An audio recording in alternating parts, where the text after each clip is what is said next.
Hello students, I'm again with you people for the lecture of human values and professional ethics.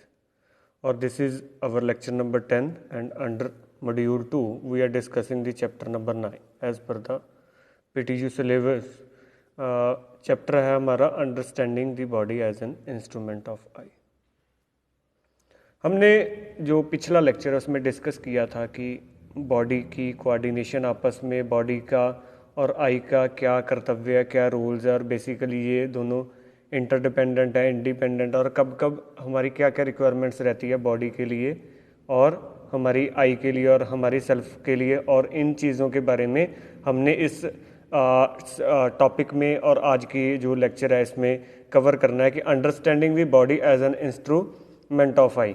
और जो हमारी body जो काम करती है वो एक कंठपुतली की तरह काम करती है, being a instrument of I, जो हमारी इंटरनल सेंसेस के ऊपर काम होता है। Meaning it has been stated earlier that body and I are two separate entities. हमने क्या देखा कि बॉडी और आई जो हमारी सेल्फ है उसमें एक दो अलग अलग किस्म की डिफरेंट एंटिटीज है ऑफ वन पर्सन, और दूसरी कि it is the I who has to take the decisions for body to accordingly, example requirement of food. और आई के माध्यम से हमारा एक डिसीजन रहता है कि हमें भूख लगती है और हमें भोजन की आवश्यकता है, और it is a I who decides to eat and thus passes the information to body, और इसके जरिए हमें इंफॉर्मेशन बॉडी को डिलीवर होती है। फिर फॉर एग्जाम्पल, ये मैं एग्जाम्पल्स के कंटेंट से आपसे डिस्कस करूंगा कि movement I choose to take food the body shall eat food. हमारा जो शरीर है वो अन्न ग्रहण करता है हमारी सेंसेस के माध्यम से। With the decision of we take food, the food shall be picked by, chewed and swallowed by the body, और हमारा भोजन ग्रहण हो जाता है। और similarly I decide to take rest to assure adequate regaining of energy, then the body shall go to bed and will take rest, thus is used an instrument of I। इसमें हमारी बॉडी रेस्ट में चली गई है और हमारा जो शरीर का इंटरनल डाइजेस्टिव सिस्टम है, हमारी बॉडी का रेस्पिरेटरी सिस्टम है, they all are in a working condition. इसमें हम ये कह सकते हैं कि वाकई में हमारी जो बॉडी है वो इंस्ट्रूमेंट ऑफ आई है, हमारी सेल्फ की। We are involve in the activities of seeing, understanding, when we reading a book, watching TV, thinking, और when someone is explaining us. हम कॉन्टिन्यूसली सोचते हैं, विचारते हैं, देखते हैं। जब कोई व्यक्ति हमें पढ़ाता है, हमें कुछ चीज़ सिखाता है, हम टेलीविज़न देखते हैं, हमारा एक देखने का अपना परसेप्शन है, अपना जरिया है। परसेप्शन कैसे हमारा डेवलप होता है? Perception means it is defined कि how we think see the things around ourself. हम चीज़ों को कैसे देखते हैं, अपना जरिया क्या, हमारे देखने का क्या सिस्टम है। एक आधा गिलास पानी का है, उसमें दो व्यक्ति का अलग अलग दृष्टिकोण हो सकता है। पहला कहेगा कि आधा गिलास पानी से भरा हुआ, आधा कह सकता है कि आधा गिलास खाली है। तो उनका एक अपना दृष्टिकोण है, लेकिन वास्तव में स्टेटमेंट्स दोनों ही सही है। और इसी प्रकार ही हमारी जो थिंकिंग की कैपेबिलिटी है वो हमारी परसेप्शन किससे बिल्ड होती है? अंडरस्टैंडिंग से। और अंडरस्टैंडिंग हमें कैसे करनी है? Natural acceptance. और नेचुरल एक्सेप्टेंस का जो फंडा है वो हमारी वैल्यू एडिशन को ऐड डाउन करता है, और उसके माध्यम से हमारा परसेप्शन बनता है किसी के प्रति। मान लो कि किसी व्यक्ति के खिलाफ हमें बताया जाता है कि ये व्यक्ति ठीक नहीं है, इसने हमारे लिए कोई अच्छा काम नहीं किया, हमारे ग्रुप के लिए कुछ सोचा नहीं है। हम 4 दोस्त हैं, इकट्ठा सैर करने के लिए जा रहे हैं, घूमते हैं, इकट्ठा एंजॉय करते हैं, पैसे करते हैं, पार्टी करते हैं, और कलेक्शन के बाद जब हम पैसे इकट्ठे करते हैं तो एक व्यक्ति पैसे नहीं देता, तो चारों की परसेप्शन ये है कि भाई ये खराब कर रहा है हमें। और वो 4 व्यक्ति जब दूसरे किसी ग्रुप के साथ बात करेंगे, नहीं भाई ये हमारे साथ रहता था, इसने हमारे साथ पार्टी में कभी भी कोई कंट्रीब्यूशन नहीं दिया, हम कहीं पे भी जाएं इसने कोई हमें कोई इतनी इंपॉर्टेंस नहीं दी, तो एक परसेप्शन बिल्डिंग हो गई दूसरे व्यक्ति की उस प्रति व्यक्ति के जो उनके साथ रह रहा है। और सिमिलरली हम इन प्रोसेसेस के जरिए एक बीइंग अ सीयर पार्ट करते हैं। आगे आता है I am a doer.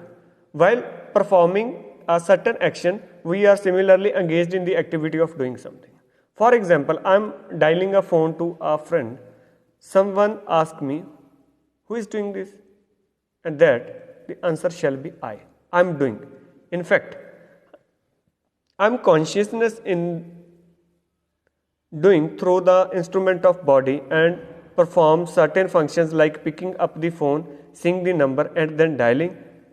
I consciousness is doer और करता। हमें पूछता है ये जूता किसका भाई? मेरा। ये गाड़ी किसकी है? मेरी। कभी ये चीज बोली है कि ये मेरे शरीर की है, आत्मा की नहीं? ये घर किसका है? मेरा। तो क्या होगा? मैं ये काम कर रहा हूं, मैंने आज किसी की मदद की, मैंने आज किसी के साथ झगड़ा किया। ये सारी चीजें क्या है कि आई एम डूअर, मैं ही करता हूं।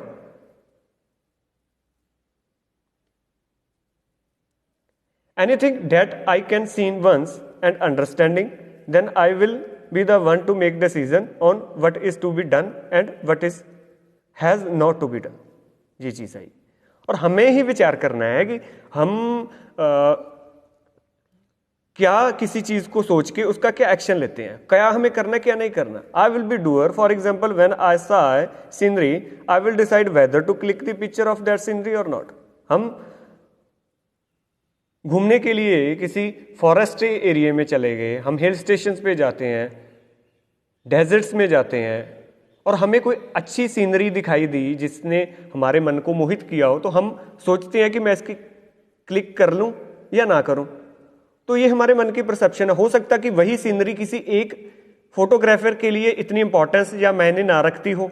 ये डिपेंड करता है अपनी डिसीजन मेकिंग के लिए ऊपर है, हमारी सोचने का आई एम सीयर उस चीज के ऊपर डिपेंड करता है। जब हम देखते हैं, उसको इंटरप्रेट करते हैं, उसके जरिए हमारा क्या रिएक्शन रहता है बॉडी का, वो एक कंसेप्ट है that is develop from the right understanding.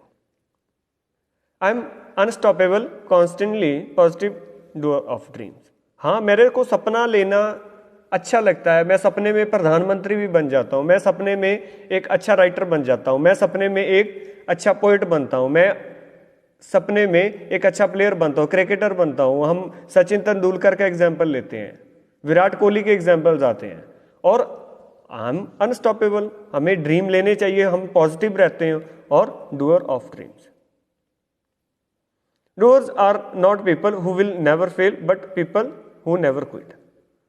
हम जिंदगी में कोई ना कोई कार्य करता रहना चाहिए। ये एक पिक्चर का एग्जाम्पल है कि हमें कोई ना कोई कार्य करता रहना चाहिए। हम कभी भी जिंदगी में विफल नहीं होते।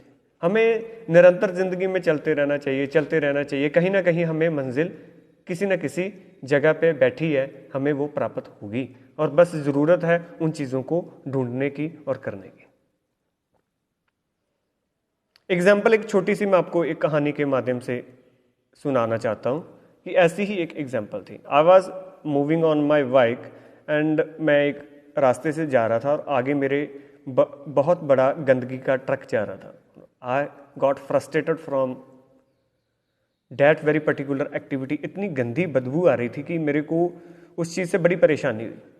मैंने करते करते 1-1.5-2 किलोमीटर अपना रास्ता बनाए रखा कि चलो अब साइड मिलती है। फिर मैंने एक हल्का सा मेरे को मिला, लेकिन परंतु उस गंदगी वाले ट्रक ने अपनी साइड पे नहीं किया और मेरे को हल्का सा रास्ता लिया। उसमें मैं गिर भी सकता था, मेरे को चोट भी आ सकती थी, लेकिन मैंने रिस्क लिया और मैं निकल गया। जब मैं निकला तो फिर मेरे दिमाग को एक अच्छी शांति मिली, स्वस्थ और फ्रेश एयर मिली। और फिर मैंने सोचा कि यार ऐसी हमारी जिंदगी है। हम कई बार गंदगी हमें दिखाई दे रही है लेकिन हम रिस्क नहीं लेना चाहते, उसी गंदगी को सहन करते रहते। हमें पता मेरी क्या लूप होल्स हैं, मैं उसी लूप होल्स के जरिए उन्हीं के ऊपर काम करने की बजाय मैं उनको फेस करता रहता हूँ। हर रोज देखता रहता हूँ, वही विचार करता रहता हूँ कि नहीं भाई मैं आज नहीं कर पाऊंगा, कल नहीं कर पाऊंगा, और ऐसे माध्यम से हम चलते रहते हैं और वो वही एक ट्रक की तरह हमें गंदगी की तरह वो चीज़ फेस करनी पड़ती है।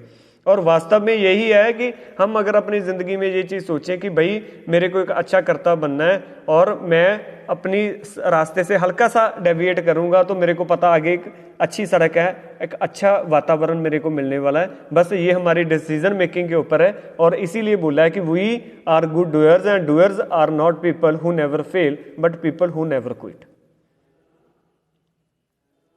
I am enjoy When I look the scenery and take a picture, I am one who sees and does afar. मैं ही इंजॉय करता हूँ। किसी व्यक्ति को काम दे दिया, एक अध्यापक ने बोला कि भाई आपके पास ये एक पत्थरों का ढेर है, आपने इस पत्थरों को पिक करना है और पिक करके दूसरी साइड पे फेंकना है। और क्या हुआ कि जब उसने फेंकना शुरू किया, एक व्यक्ति ने क्या सोचा कि नहीं यार मेरी क्या फितरत है, मेरे को ये इतना डिफिकल्ट काम कर दे दिया, मैं तो कर नहीं सकता हूँ। और वो गुस्से से फेंक तो रहा था, काम तो हो रहा था, लेकिन वो बड़ी गुस्से से काम कर रहा था और उससे उसकी कितनी एनर्जी वेस्ट हुई। और वैसे ही एक उसके विपरीत एक और शिक्षार्थी था, टीचर ने वही टास्क दिया और साथ में गाना गा रहा था और पत्थर कहता है कि ये इससे तो अच्छा काम ही कोई नहीं है। ये हमारे ऊपर निर्भर करता है। और मैं ही एक एंजॉयर हूँ। और क्या करते हैं कि हम लोगों ने क्या करना है कि when I look to the scenery, scenery की एग्जांपल मैंने इसमें कोड की है, look the scenery and take a picture.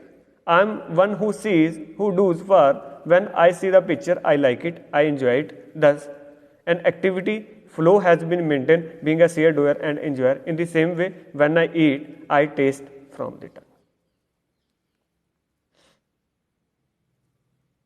I'm really the enjoyer.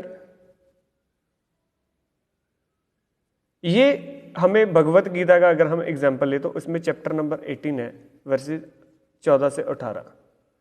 ये अलग अलग बुक्स के जरिए हम हमारे जो धार्मिक ग्रंथ है, शास्त्र है, उनके ऊपर भी सभी ग्रंथ हैं, हम कुरान शरीफ की बात करें, बाइबल की बात करें, गुरु ग्रंथ साहब की बात करें, गीता की बात करें, उनमें सभी में एक मानवता की सेवा का कल्याण दिया गया। और हमें ये सब्जेक्ट को भी उसी हिसाब से कोरिलेट किया अपनी ज़िंदगी के साथ कि हम लोग उनकी दी हुई शिक्षा को, उन जो हमारे धार्मिक ग्रंथ हैं, उनकी दी हुई शिक्षाओं में से कैसे ऊपर उठ करके एक अच्छा इंजीनियर बनना है, एक अच्छा वेल एजुकेटेड पीपल बनने हैं, जिसकी एक अच्छी वैल्यू एजुकेशन हो और उसे पता हो कि उसे क्या करना है, उन्हें कैसे हारमोनी में रहना है। यही चीज़ है कि हमने इंजॉय कैसे करना है। और ये एक मैंने कोट हल्का सा एग्जांपल इसमें ऐड डाउन किया। और हमारे जितने धार्मिक ग्रंथ हैं, अगर हम अपने पवित्र कुरान शरीफ की बात करें, पवित्र बाइबल की बात करें, गीता की बात करें, और अगर गुरु ग्रंथ साहब की बात करें, तो ये सभी हमें यही चीज़ें सिखाती हैं। और बेसिकली हमें इनसे शिक्षा लेनी चाहिए। अपनी पूजा जिसकी हम उपासना करते हैं, पूजा करते हैं, वो हमें काफ़ी कुछ सिखाने के लिए चीज़ों को देते हैं, मिलते हैं। और हमें इन चीज़ों से अपनी वैल्यू एजुकेशन को भी ग्रहण करना चाहिए। ये भी हमारे पास एक बहुत अच्छे सोर्सेज है और लाइफ टाइम रिसोर्सेज है। और इससे हमें क्या मिलता है? मन को शांति। Whatever happens to do by you, तो you are the creator and you are destroyer of all your possessions। ये कोर्स है, कुछ इसमें ऐड डाउन की है। और मेरा लेक्चर का माध्यम यही था कि हम लोग इस चीज़ को समझे कि हमें बीइंग अ सीयर क्या चीज़ देखनी है, उसके बाद हमने उसको अडॉप्ट करना है। अडॉप्ट करने के बाद अपनी ज़िंदगी में एक अच्छा इंजॉय भी करना है उन एक्टिविटीज़ को। Same is the case with our job, कि जॉब में जितने भी चैलेंजेस है उसको एक्सेप्ट करते हुए हमने आगे एक अच्छा एनालिस्ट बन के बढ़िया परफॉर्मेंस देनी है, सो डैट कि हम अपनी वैल्यू एजुकेशन के अकॉर्डिंगली एक अच्छे एम्प्लॉय बन सके उस वेरी पर्टिकुलर कंपनी का, which is full of ethics, dedication and hard work. Thanks a lot, have a nice day.